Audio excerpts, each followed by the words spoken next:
سلام بنات الفنات الغزالات ديالي، بغيتكم تسمعوا هاد القصه وتنشروها في كل بلاصه، حيتاش قصه مشوقه وصاحبه القصه مريضه وفي حاله مستعجله وبغات كل شي يسمع هاد القصه ويدعى معاها باش يرجع لها وليدها. ما كنتفايلوش عليها وما عرفناش شكون السابق، ولكن دعوا معاها.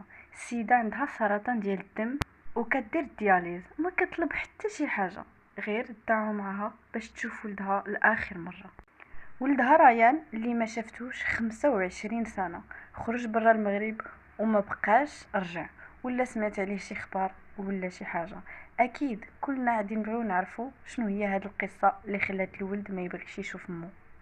انا اللي غادي نطلب منكم هي هاد القصه تبارطاجيوها في كل بلاصه، تيك توك، انستغرام، فيسبوك، غير باش يسمعها هاد الوليد هذا وعلى الله ينزل في قلبه الرحمه باش يجي يشوف ميمته واخا لاخر لحظه. وشكرا بزاف، وعاد نبدا مع صحاباتي خوتي خواتاتي القصه ديالنا على بركه الله. نعرفكم على راسي شويه. انا سميتي احلام، وكنت غير انا وخويا عند الوالده مزوجين بجوج ودارنا مستقرين. واحد النهار المشؤوم جا عندي خويا كيبكي وقال لي انا صافي كرهت من هاد المشاكل، والوالده قررت انها تزوجني بنت خالتي. قلت ليه علاش ياك لاباس؟ قال لي نفس المشكل، وديما عندي المشاكل مع مرتي على نفس المشكل، راكي عارفه كلشي في راسك. قال لي عاوتاني البيبي اللي فكرش مرتي بنت. مع العلم خويا كان عنده 4 ديال البنات وانا عندي 2 ديال الاولاد، وماما ديما كانت منوضه معاهم المشاكل لا هو لا مرتو على قبل الولد. كانت كتقول لهم ضروري خاص يكون عندنا ولد اللي يهز اسم العائله. وبقى كيبكي.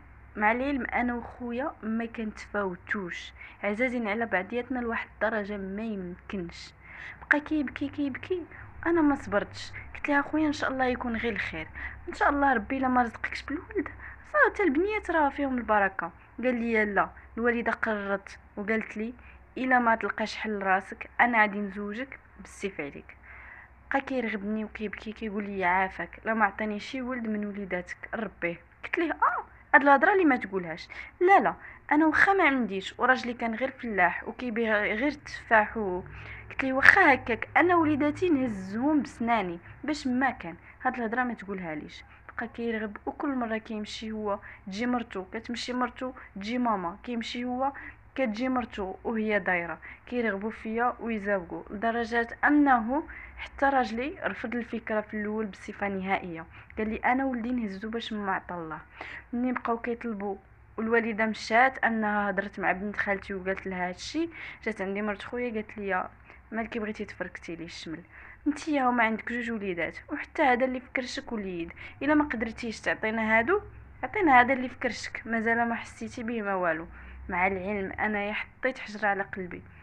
خويا قال لي غير عطيني هاد الولد نقريه في احسن المدارس ونقدر انني نوفر له واحد العيشه اللي صعيب باش توفريها له انت وباه.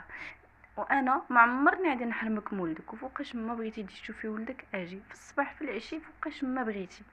انا في هاد اللحظه قنعت راجلي بالسيس، وقال لي يا راجلي عطانا واحد الشرط.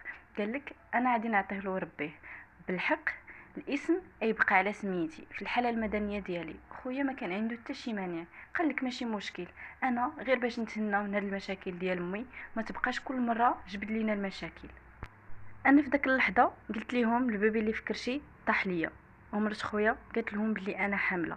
وانا غبرت واحد الغبره ديال بصح حتى لنهار اللي ولدت وعطيت البيبي لمرت خويا. لهذا الناس كان كيحسب ليهم مرت خويا هذاك ولدها ماشي ولدي انايا. ونهار ولدت صعيب باش مديت ليهم داك البيبي حيتاش ما قدرتش. ما يمكنش اتعطيهم الكبده ديالك، ولكن ما قدرت ندير حتى شي حاجه حيتاش انا ديجا عطيت الكلمه لخويا. بقيت مصبره راسي وكنقول معليش بعدا مع خويا غادي نامن له مستقبله وقرايته وغادي يقرا مزيان وغادي يتعامل معاه مزيان. انا ولدي كنت كنشوفه كل نهار وعلاقتي مع ولدي كانت مزيانه بزاف. هاد السر حتى شي واحد ما كان كيعرفه من غير انا وراجلي وخويا ومرت خويا والوالده ديالي. ولدي كبر ودخل المدرسه، ولكن بقى كيبان له واحد التغيير بلي ما عندوش نفس الكنيه هو باباه. سولو قال له بابا علاش ما عندناش نفس الكنيه؟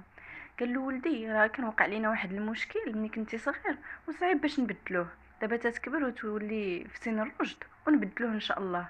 هنا خويا ما قالوش الحقيقه، قال له نهار تكبر غادي نديرو دعوه ان شاء الله وغادي نردوها نفس الكنيه. صافي الولد تيق داك الكذبه ومشى عليها. انا ديما كنت كنمشي نشوف داك الولد كان كيعتبرني عمتو. اختكم من نهار عطات الكبده ديالها وهي مريضه وحالتها اللور، ولكن اللي كان مصبرني هو انني كنشوفو كيقرا مزيان، غادي مزيان، مرت خالو كتعامل معاه كتر من بناتها، وحتى خواتاتو كيتعاملوا معاه على اساس خوهم الصغير، كانوا دايرينو بحال الامير. حتى من خويا نهار كان كيتعصب عليه كتجي مرتو في صفو كتقول له خلي عليك ولدي ما تهضرش معاه، كانت كتعاملو على اساس ولدها. وحتى خويا ما نقصو من حتى شي حاجه.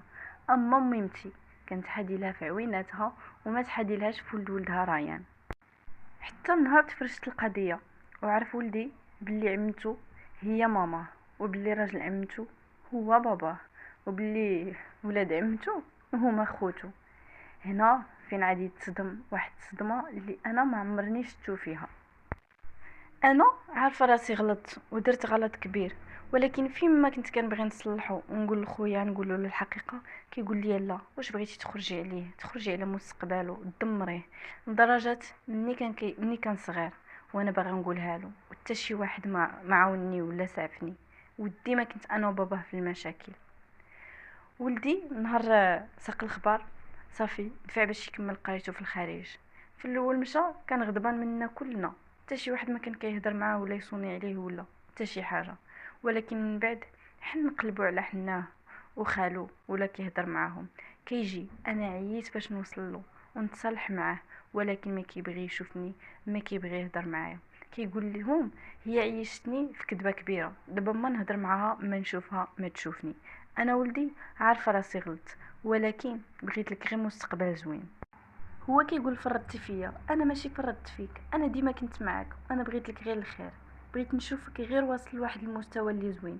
اما ما عمر شي ام كتفرط في الكبد ديالها. يمكن غلطت كما قلت لكم، ولكن والله رجعت بيا الوقت اللور ما عمرني نعطي حتى واحد من ولادي.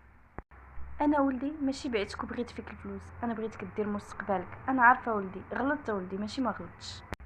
انا اليوم كنطلب منك السماحه، بغيتك غير تجي تشوفني، ما دير ليا حتى شي حاجه، لومني خوي قلبك، دير اللي بغيتي، كاين بزاف الطرق باش نرجعوا انا ولدي كما كنا. بزاف ديال الحوايج ولدي ما نقدرش نقولهم هنايا، بغيتك تجي تشوفني ونقولهم لك ونخوي قلبي عليك. وهاد 25 عام اللي مشيتي فيها انا عشتها دمار عذاب، ليله وحده ما شفتش الراحه. 25 عام وانا كنتسناك غير شي نهار الدق وتقول لي ماما جيت. 25 عام وريحتك ديما لاصقه ليا في نيفي. 25 عام وانا كنكون غاده في الشارع كنقول واحد فيهم عادي يكون ولدي. 25 عام وانا ديما كنتفكرك وديما كنقول ولدي عادي يجي شي نهار. هذه هي قصتي، وكنتمنى من الناس يدعوا معايا يجي ولدي غير يعنقني، يجي ولدي غير نشم ريحته. كنتمنى من الله قبل ما يديموا الامانه امانته. وهذه هي القصه اللي وصلتني بنات، وقلت ضروري خاصني نجي ونشاركها معكم، والله يجمع الشمل ديال كل واحد. بزاف ديال الحوايج وصلوني في هذه القصه وما قدرتش نقولهم كلهم، ولكن انا متاكده وكتقول صاحبه القصه انا متاكده ولدي الا سمع هذه القصه غادي يعرف راسو اللي هو ريان. دونك انا ما كرهتكمش انكم هذه القصه تنشروها في كاع البلايص باش توصل لهاد الوليد هذا ويتجمع مع ميمتو. حنا الا قدرنا نديرو هذا الخير فماذا بينا. صحاباتي خواتاتي الغزالات انا كنثق فيكم وبزاف، وعارفاكم غادي تبارطاجيو هذه القصه. وما ننساوش نقول بهذه القصه في هذه الايام غادي تكون عندها واحد العمليه، كنتمنى من الله انكم تدعوا معها وتخرج بصحه وسلام. وشكرا لكم بزاف وبزاف د البيزويات وبسلام عليكم.